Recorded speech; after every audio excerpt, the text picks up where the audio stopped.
Impeachment is a very serious matter, no?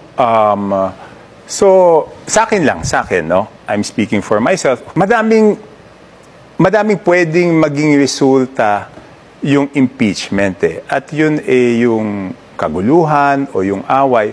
So talagang pinag-iisipan ko ng mabuti. Nagulat nga ako kung bakit isang araw, pero hindi ko talaga inaasahan na itra-transmit on that day. Kasi alam naman namin lahat yung legislative calendar. Alam naman namin na huling araw na ng panahon yung Senado para talakayin kasi sabay naman kami nag-a-adjourn, no? So, I just needed more time to think about it dahil seryosong bagay yan. Madaming pwedeng maging epekto. Sa kaysaysayan ng Kongreso, nagkaroon ng impeachment in one day at ipinasa nila on the last day of session.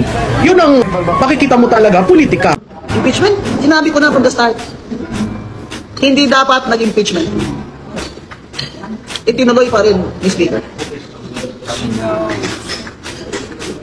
Kasi, si VP Sara naman talaga ang the woman to beat in 2028.